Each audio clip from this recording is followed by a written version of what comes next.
Excel में BBS बनाना सीखना है आपको कि एक्सेल में हम बीबीएस कैसे बनाते हैं। जैसे मैंने एक फॉर्मेट बना रखा है, आप देखोगे तो सबसे पहले हमारे को क्या इसकी हेडिंग डालेंगे सबसे पहले, ठीक है ना। हेडिंग हम यहाँ पर डाल सकते हैं और फिर यहाँ पर हमारे को इसकी सब हेड बनाने पड़ेंगे, जैसे सीरियल नंबर, डिस्क्रिप्शन के अंदर मतलब हम कौन सी फुटिंग ले रहे हैं, कॉलम ले रहे हैं, और लोकेशन में मतलब मेन बार है, डिस्ट्रीब्यूशन बार है या आपका एक्स्ट्रा बार है, बॉटम बार है, कौन सा है, ठीक है। और इस कॉलम के अंदर एक डाया आ जाएगा। फिर उसके बाद में हमारी एक स्पेसिंग आ जाएगी कि स्पेसिंग में हम कौन सी स्पेसिंग यूज़ ले रहे हैं। फिर उसके बाद में नंबर ऑफ़ एलिमेंट, यानी ये फुटिंग जो ग्रिड 13 के ऊपर मेरी F3 फुटिंग है वो कितनी है, 4 है, 5 है, तो नंबर ऑफ़ एलिमेंट हो जाएंगे। और उसके बाद में मेरा आ जाएगा ये नंबर ऑफ़ बार, इस कॉलम के अंदर नंबर ऑफ़ बार, यानी मेरा नंबर ऑफ़ बार 31 कैसा आया। यहाँ पर ऊपर देखोगे तो 3 मीटर मेरी लेंथ थी फुटिंग की, 3 बाई 3 मीटर की, तो 100 mm मेरी इसकी स्पेसिंग थी, तो इसमें मैंने डिवाइड करके +1 कर दिया तो मेरा ये नंबर ऑफ़ बार आ जाएगा, ठीक है।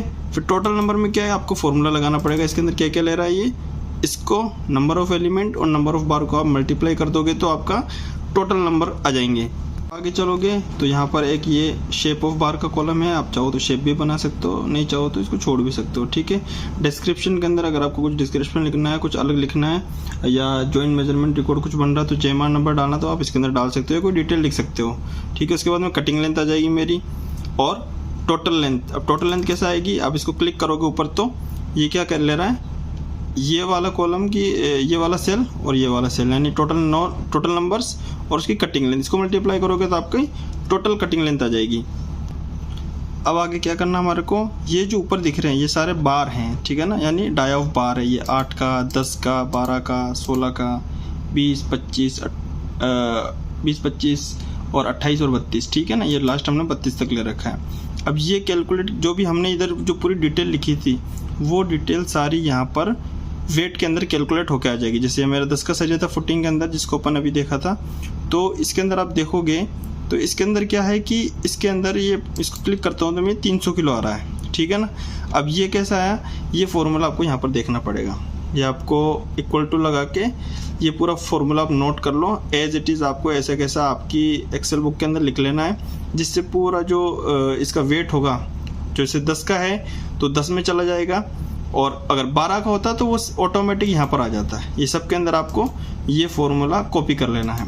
इस कॉपी करने के बाद में क्या होगा, अगर आप यहाँ पर 12 का डाया डालोगे, यानी आप यहाँ देखोगे जैसे डाया 12, अगर यहाँ 10 की जगह मैं 12 कर दूँ, जैसे मैं आपको करके दिखाता हूँ, ये 12 कर दिया मैंने, इसको एंटर मारता हूँ, ठीक है।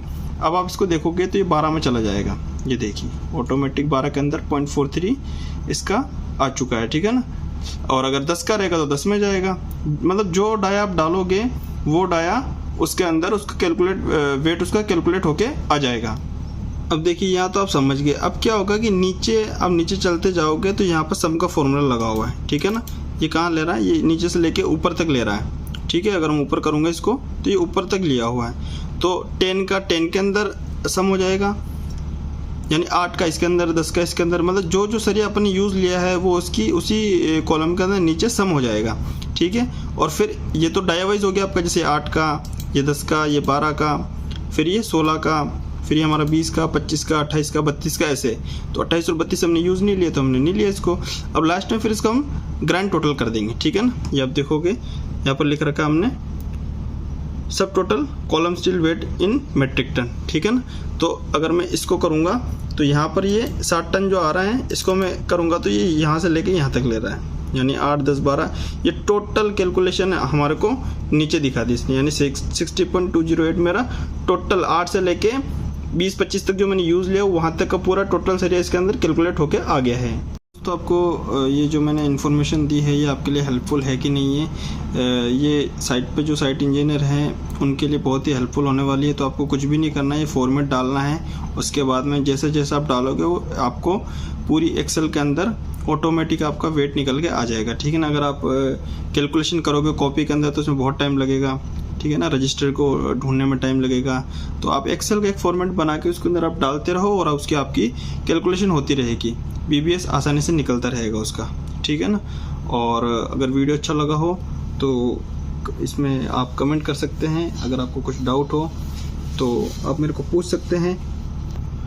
और अगर किसी टॉपिक से रिलेटेड आपको वीडियो चाहिए तो आप मेरे को कमेंट करके बता सकते हैं, और कुछ इम्प्रूव करना हो तो वो भी बता सकते हैं। सिविल साइड से रिलेटेड मैं वीडियोस लाता रहता हूँ अलग अलग टॉपिक के ऊपर। ठीक है फ्रेंड्स, थैंक्स फॉर वॉचिंग।